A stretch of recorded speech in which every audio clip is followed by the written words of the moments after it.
स्वाभाविक मुझे प्रतिवाद करी आपण मान माध्यम प्रत्याख्यान क्या कहुए तो से जाना उचित निहाती अन्य आपण मान माध्यम समस्त जना उचित प्रत्याख्यान कले मु कही रखुची आउ किसी कथा कहते समाजस्कंद से कथा प्रथमे आपण मान माध्यम मु कही रखे लोक प्रत्याख्यान मत कर मो परिवार को कहते मो परिवार है डॉक्टर दामोदर राउत को परिवार 1974 मसीह राजनीति आरंभ कले 1977 मसीह मंत्री दीर्घ 50 वर्षर निरवच्छिन्न लोकों सेवा से करिसेंती जीवन अन्य किसी करना केवल लोकों सेवा राजनीति एवं से परिवार दायित्व मान्यवर सभापति दलर नवीन पट्टनायक आशीर्वाद 2019 मत टिकेट मिलता एवं से निर्वाचन में पाखापाखि 70,000 वोट पाई एवं विधायक भाव निर्वाचित होती एवं 2024 सी मोर सहधर्मिणी को टिकेट देले मान्यवर सभापति एवं सी आपण मन जड़े रखिले पाखापाखि 70,000 वोट सी पाइले तो 19 रे 70,000 वोट मु पाइली एवं 2024 मो धर्मपत्नी सी पाखापाखि 70,000 वोट पाइली ताले लोक प्रत्याख्यान कले कौटी मुझे प्रश्न आपको पचार चाहे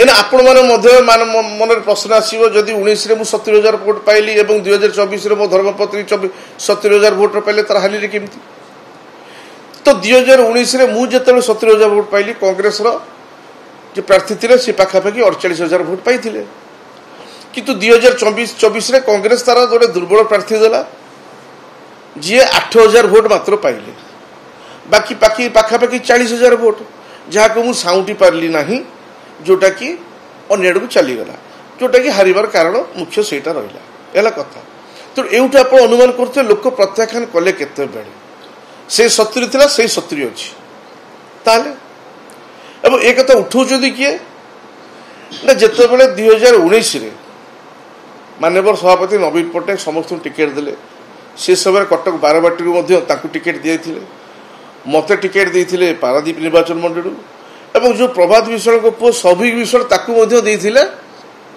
कटक 14 एवं से थरक पाखापाखि केते 117 समस्त जीतिले गोड़ी माटी समस्त जीतिले सी कहीं हारिले जिते कटक बारबाटीटा हूँ विजु जनता दल गड़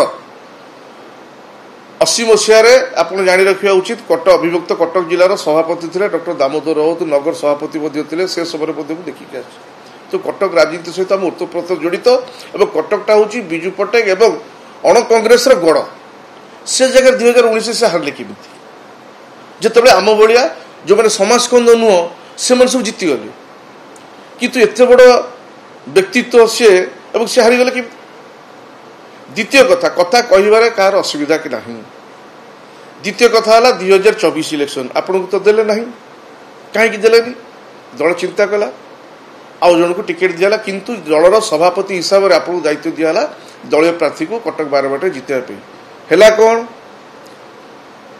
विजु जनता दल गड़ हूँ कटक बारबाटी किंतु दलीय प्रार्थी से 3 नंबर रहिले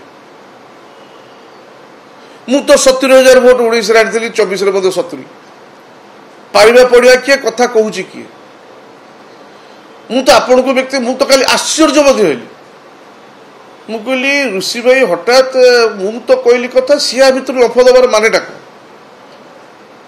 आदर किसी अवसर मोर जेहेतु हारी जाइए मन अनेक कष्ट अच्छी द्वंद्व अच्छी क्षोभ अच्छी निश्चित भाव में सारा ओडिशार लोक बिट्रे कर अनेक लोक बिट्रे कर हारे के निहाती पाख लोक बिट्रे करेंगे हिंजिली भाया जगह मान्यवर नवीन पट्टनायक एत कम भोटे जितबे आप भावी विश्वास कर कंटा मांझी हारे बोली विश्वास कर तो पाख लोक किसी से जहाँ दायित्व दिखाई तो से जो मैंने दायित्व न्यस्त कर स्वाभाविक कथा सब जगह हो तो दल राज्य मु बड़ बड़ नेतृत्व लोकाल नेतृत्व आम धर मो सागर सरपंच किए अच्छी लोकाल नेतृत्व किए अच्छी मुझे भरोसा करी किए बोले बैकस्टाबिंग कर पचर छुरी मारी तो से परिप्रेक्षी में कहली मुझे तो बड़ नेतृत्व को आक्षेप करनी मुझे जहाँ भोगिले निर्वाचन समय से कथा कहली तो सी निज व्यक्तिगत स्तर को नबार कौन आवश्यकता नहीं सी कह कथा एवं परिवार को लोक प्रत्याख्यान कर कौटी प्रत्याख्यान कले प्रमाण पत्र देली आपण मैंने माध्यम दूसरी 2019 पाखापाखि 70,000 वोट 2024 में 70,000 वोट तो जी लोक तो से लोक मो सागर अच्छा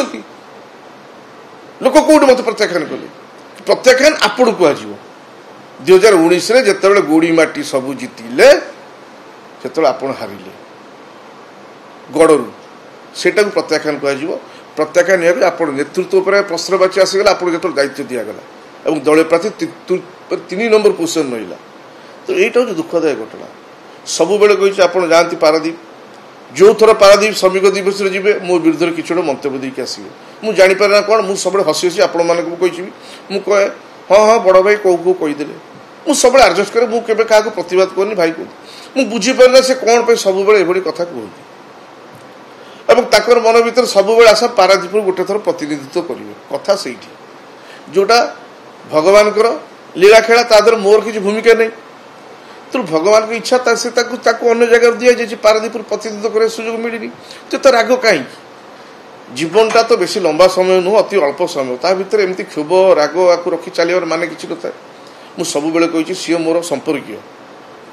ତେଣୁ ମୁଁ ଗୋଟେ ରାଜନୈତିକ ପରିବାର ଅଛି, ସିଏ ତାଙ୍କର ପରିବାର ଜଣେ ବିଶିଷ୍ଟ ଠିକାଦାର ପରିବାର। ସିଏ ମଧ୍ୟ ରାଜନୀତିକ ଆସିବା ପୂର୍ବରୁ ଠିକାଦାରୀ କରୁଥିଲେ, କଣ୍ଟ୍ରାକ୍ଟିଂ କରୁଥିଲେ।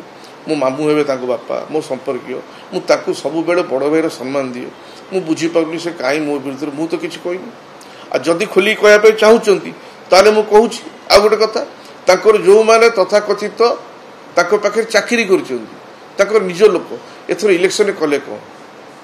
ଖୋଲାଖୋଲି ମୋ ବିରୁଦ୍ଧରେ ପ୍ରଚାର କଲେ, ଖୋଲାଖୋଲି ବିଜେପି ସାଙ୍ଗେ ହାତ ମିଶାଇଲେ ଏବଂ ଯାହାକି ମୁଁ ତାଙ୍କୁ ନିଜେ ବ୍ୟକ୍ତିଗତ ଫୋନ୍ କରି କହିଛି।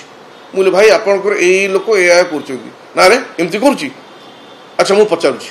ମୁଁ ନିଜେ ତାକୁ ଅବଗତ କରାଇଛି, ଭାଇ ଏମିତି କରୁଛନ୍ତି, ତାକୁ ଟିକେ ଆପଣ ଆକଟ କରନ୍ତୁ। ନିଜେ କହିଛି ତାକୁ, ଆପଣମାନେ ପଚାରିବେ।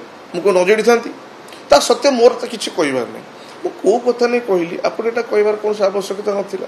ମୋତେ ଏଇଟା ନିହାତି ଦୁଃଖଦାୟକ ଘଟଣା। ଏବଂ ଆପଣମାନଙ୍କୁ ଆଉ ଗୋଟେ କଥା କହୁଛି ଯେ ବ୍ୟକ୍ତିଗତ ମୋ ପରିବାରକୁ ଯେହେତୁ ଆକ୍ଷେପ କରୁଛନ୍ତି, ଦାମୋଦର ରାଉତ କ'ଣ ସାରା ଓଡ଼ିଶା ଜାଣିଛି। କିଏ କହିଦେଲେ ଦାମୋଦର ରାଉତ କ'ଣ। ତାପରେ ଆଉ ଗୋଟେ ଦୁଃଖ, ଏବେ ମାତ୍ର 3 ମାସ ତଳେ ତାଙ୍କର ଦେହାନ୍ତ ହେଇଛି। ତାଙ୍କ ପରିବାରକୁ ଆପଣ ଆକ୍ଷେପ କାହିଁ କରୁଛନ୍ତି?